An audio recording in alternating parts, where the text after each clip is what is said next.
یا ایہا الذین آمنوا توبوا الی اللہ توبۃ نصوحا، کہ اے ایمان والو اللہ سے معافی مانگ لو، سچے دل سے معافی مانگو۔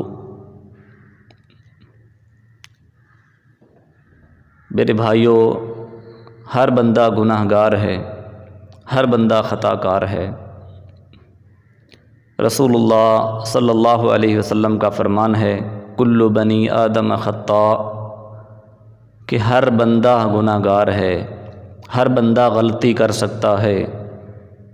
بنی آدم جو ہے یہ غلطی کا پتلا ہے، لیکن فرمایا وخیر الخطائین التوابون، کہ بہترین ہیں وہ لوگ جو انجانے میں غلطی کر بیٹھتے ہیں، گناہ کر بیٹھتے ہیں، لیکن گناہ ہو جانے کے بعد فوراً اللہ رب العالمین سے معافی مانگتے ہیں، اللہ رب العالمین کے سامنے گڑ گڑاتے ہیں، اللہ کو راضی کرنے کی کوشش کرتے ہیں۔ میرے بھائیوں، رسول اللہ صلی اللہ علیہ وآلہ وسلم اپنی امت کے لیے اپنی ساری زندگی انہوں نے گزار دی، اپنی ساری زندگی لگا دی اپنی امت کے لیے۔ یہ بات کہتے کہتے دنیا سے چلے گئے، رب امتی رب امتی، کہ یا اللہ میری امت کا خیال، یا اللہ میری امت کا خیال کرنا۔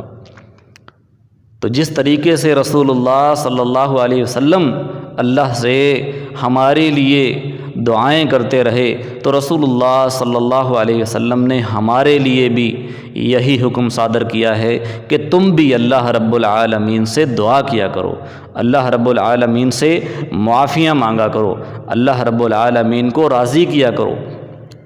رسول اللہ صلی اللہ علیہ وسلم اللہ کو راضی کرنے کے لیے، اللہ کو منانے کے لیے، اللہ کی خوشنودی حاصل کرنے کے لیے راتوں کو قیام کرتے، لمبے لمبے سجدے کرتے، لمبی لمبی نمازیں پڑھتے۔ اما عائشہ رضی اللہ تعالیٰ عنہا رسول اللہ صلی اللہ علیہ وسلم سے پوچھتے ہیں کہ یا رسول اللہ صلی اللہ علیہ وسلم اتنی عبادت کرنے کی کیا ضرورت ہے؟ تو رسول اللہ صلی اللہ علیہ وسلم کا جواب یہ تھا کہ عائشہ افلا اکون عبدا شکورا، کہ میں اللہ کا شکر گزار بندہ نہ بنوں؟ اللہ نے مجھے صحیح سلامت بنایا ہے، اللہ نے مجھے رسالت جیسی نعمت سے نوازا ہے، اللہ رب العالمین نے مجھے جو ہے وہ افضل انسان بنایا ہے، تو میں اللہ رب العالمین کا اس بات پہ شکر ادا نہ کروں؟ میں اللہ کی عبادت اس لیے کرتا ہوں تاکہ میں اللہ کا شکر بجا لاؤں۔ تو میرے بھائیوں، رسول اللہ صلی اللہ علیہ وآلہ وسلم ساری زندگی اللہ رب العالمین سے گڑ گڑات کر، رو کر کے اللہ کو راضی کرتے کرتے اس دنیا سے رخصت ہو گئے، اور ہمیں بھی رسول اللہ صلی اللہ علیہ وسلم نے اسی بات کا درس دیا، یہی سبق سکھلایا ہے کہ کل بنی آدم خطاء، انسان غلطی کا پتلا ہے، لیکن بہترین خطا کار وہ ہے جس سے غلطی ہو جاتی ہے لیکن غلطی کے بعد اس پہ ڈٹتا نہیں، اس کے اوپر استمرار نہیں کرتا، بلکہ فوراً اللہ رب العالمین سے معافی مانگنے کی کوشش کرتا ہے۔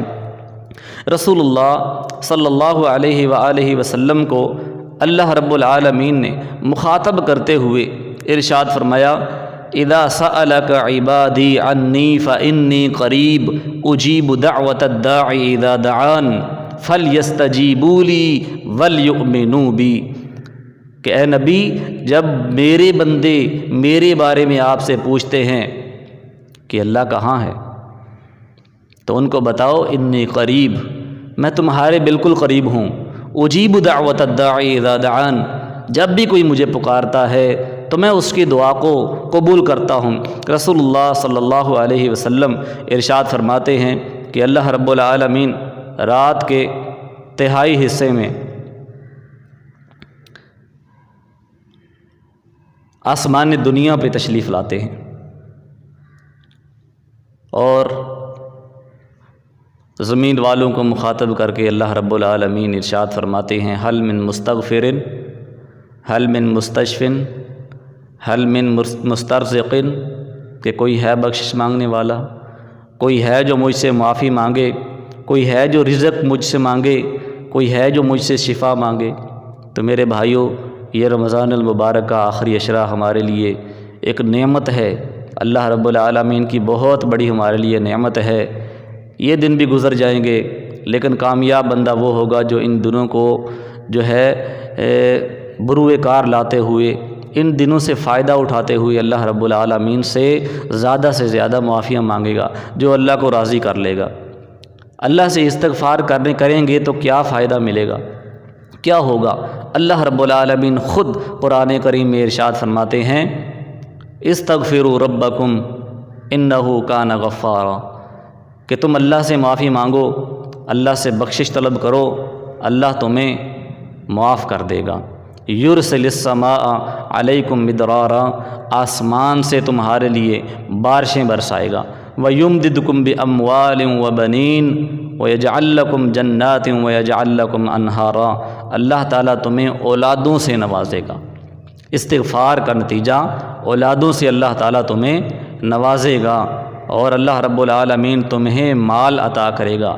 امام صاحب بیٹھے ہوئے ہیں، ایک سائل آیا، آ کے کہتا ہے کہ حضور اللہ رب العالمین سے دعا کیجئے کہ اللہ رب العالمین مجھے معاف کر دے۔ تو امام صاحب فرماتے ہیں اللہ سے بخشش طلب کیا کر، اللہ سے معافی مانگا کر۔ دوسرا سائل آتا ہے کہ حضور بارشیں نہیں ہیں، قحط سالی ہے، کھانے پینے کے لیے کچھ نہیں ہے، تو کوئی وظیفہ بتلائیے۔ تو حضور فرماتے ہیں کہ استغفار کیا کر۔ تیسرا بندہ آتا ہے، حضور اولاد نہیں ہے، نورینہ اولاد کے لیے کوئی وظیفہ بتلائیے۔ تو حضور فرماتے ہیں، امام صاحب فرماتے ہیں کہ استغفار کیا کر۔